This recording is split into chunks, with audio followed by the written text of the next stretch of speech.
This is Lara Henares making your day with part 36 of our essay on great civilizations. Chapter, The Glory That Was Greece. The classic Greece were a different kind of human beings from any other that preceded them.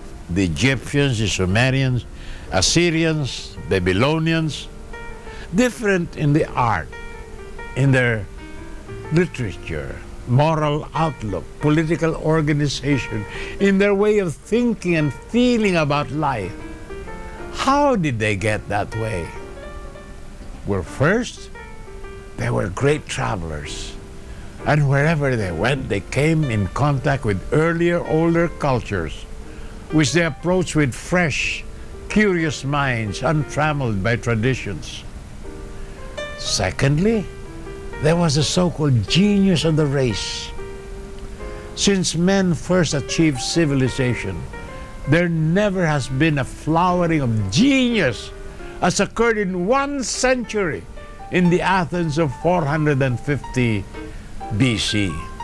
In a city no larger than San Francisco, no larger than Pasay City, only 3 generations produced such tragic poets as Aeschylus, Euripides, and Sophocles, the comic poet Aristophanes, philosophers such as Socrates, Plato, Aristotle, Anaxagoras, and the great Herodotus, the sculptors Phidias and Praxiteles, and statesmen of the quality of Pericles and Themistocles. These were the only distinguished. There are many others who in a less brilliant age would have shone as brightly as Christopher Marlowe and Ben Jonson might have done had they had not lived in the age of William Shakespeare. A historian once remarked, "It is as if the individuality of the Greek civilization strove for a brief period of its maturity to surpass the bounds of possible achievement." To surpass the bounds of possible achievement. More about this after these messages. This is Lara Henares making your day with part 36 of our essay on great civilization. Chapter, The Glory That Was Greece. My dear friends, the victory of the Greece at Marathon and Salamis over the Persian brand of colonial imperialism did not bring the millennium to Greece. Greek individualism and self-interest, a stubborn pride that had beaten the barbarian, broke up in the end the precious unity Athens had striven to create. Greek fought Greek for power, for possession of land, out of jealousy of Athens' dominance. Men fought and died bravely, but year after year the Hellenic world dissipated its strength in war, and weakened, it was finally destroyed. But that is another story.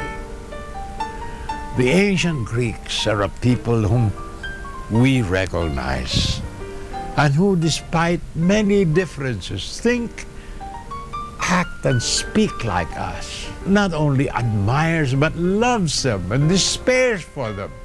They had all our faults, and perhaps we have a few of their virtues. One hopes so. We who travel to Greece, as Herodotus once traveled to the ancient civilizations of Egypt and Babylon, we may find in Greece the very roots of our being. We find here the remains of temples and monuments still standing, gloriously arrayed by the majesty of time. It seems that the flower of youth throbs within them, which time cannot quell, as if there flowed through their stone the immortal breath of a soul rebellious to age. And as we grace the Acropolis, As we gaze at the Acropolis, high up on the crest of a towering rock of ages, we hear the echo of words spoken down the corridors of time. And if we listen carefully, they seem to be saying to us specially, I am the glory that was Greece. For centuries past and for eons to come, I shall stand for order, law, and clarity. I shall be a manner of thought, of love, of reason. Lifting their eyes towards me, philosophers shall discover the depths of thought. Architects shall dream of the majesty of their palaces.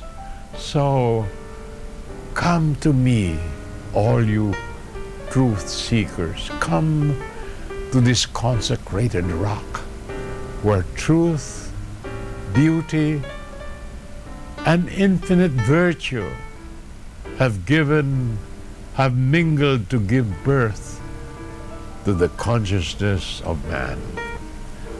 Ito si Larry Henares, Making Your Day, nagsasabi magandang araw, pagpalain kayo ng Diyos at salamat sa inyong pagsubaybay.